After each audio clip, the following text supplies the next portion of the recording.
बने हुए हैं, राष्ट्रवाद का झंडा लेकर चलते हैं और उसकी आड़ में का काम करते हैं, जुल्म ढाने का काम करते हैं। जो आज राष्ट्रवादी तत्व है, जो तिरंगा लेकर कहता है कि हम देशभक्त हैं,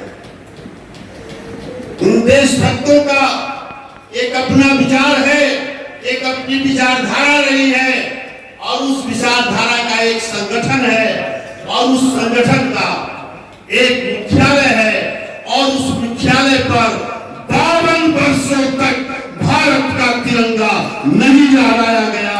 इससे शर्म की बात और क्या हो सकती है जो आज देशभक्त होने का दावा पेश कर। ये देश और एक निशान से और पहचान से नहीं चल सकता।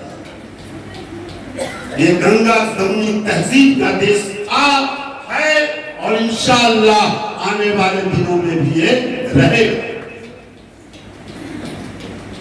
हमारे देश की पहचान, इज्जत, अस्मिता, प्रतिष्ठा, आन बान शान जो झंडा है उसमें भी एक रंग नहीं है, उसमें 3 रंग है। तो तुम एक रंग बना करके एक रंग का देश बनाना चाहते हो, यह कभी मुमकिन नहीं होगा। तभी समझते होंगे मेरा इशारा कहाँ है। आप सभी यहाँ समझदार लोग बैठे हुए हैं, आप अच्छी तरह जानते। तो ये मुल्क की हालत जो है क्या,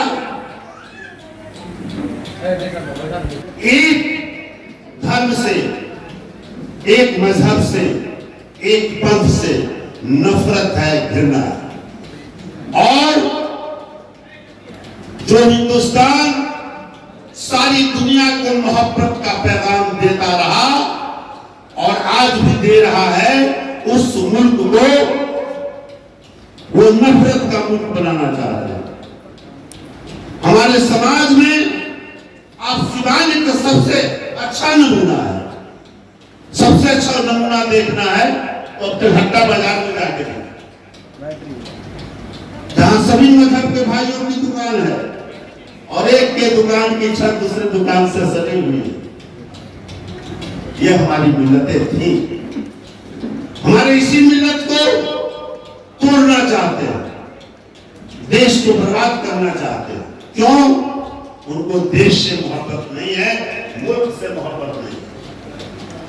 वो तिजारती आदमी है जो तिजारत करने अंग्रेज भारत में आया था और तिजारत करते करते मुल्क पर शासन कायम कर लिया और पूरे 200 वर्षों तक उसने हुकूमत की। और उसमें जो हम हिंदुस्तानी हो, इसमें हिंदू, मुसलमान, अमीर, गरीब, छोटे बड़े, जमींदार, राजा सब शामिल थे। सब पर अत्याचार किया।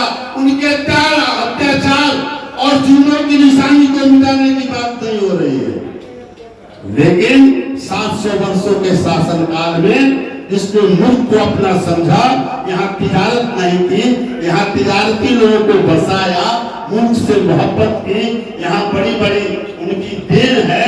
उस पर शान से देश में 2 बार हम अपना प्यारा तिरंगा लहराते हैं, लाल किला या कुतुब मीनार, ये सब हमारी देन है। तो आज वो नफरत के शिकार बनाए जा रहे। वो इस चीज को समझने की चीज है।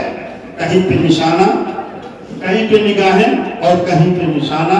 निशाना आज हम है।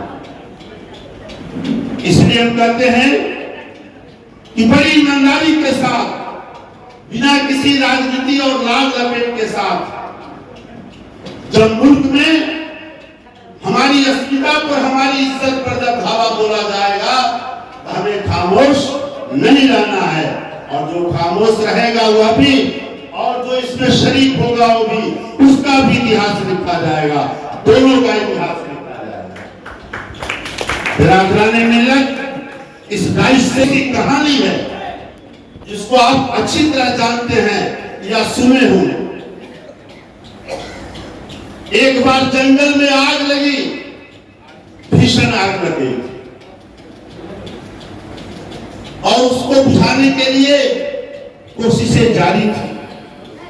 उस कोशिश में एक गौरैया, जो छोटी चिड़िया होती है, गौरैया पूछते हैं, जिसको फूटी भी करते हैं, कहीं कहीं अलग अलग जुबान में क्या बोलते हैं।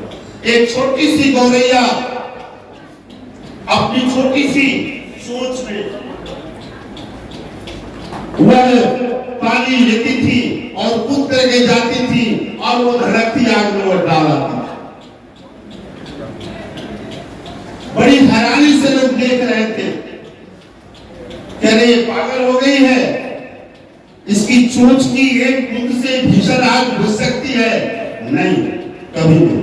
उससे सवाल किया गया, पूछा गया कि तुम ये जो नाकाम कोशिश कर रही हो, क्या फायदा है?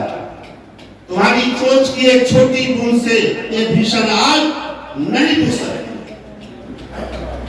तो उस चिड़िया ने जो जवाब दिया वो आप सुनेंगे, उस जवाब को और एहसास करेंगे।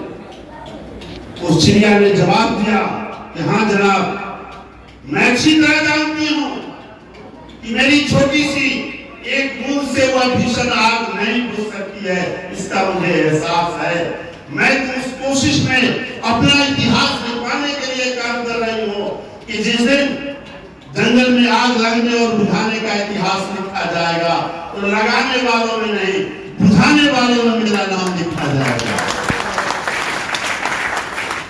आज मुल्क में बिरादराने मिल्लत हमारे साथ जो व्यवहार किया जा रहा है, उस व्यवहार के खिलाफ मैदान में जो भी आ रहा है, लड़ रहा है, लड़ने के लिए जागरूक कर रहा है, उसको मेरा सैल्यूट है, सैल्यूट है, सैल्यूट।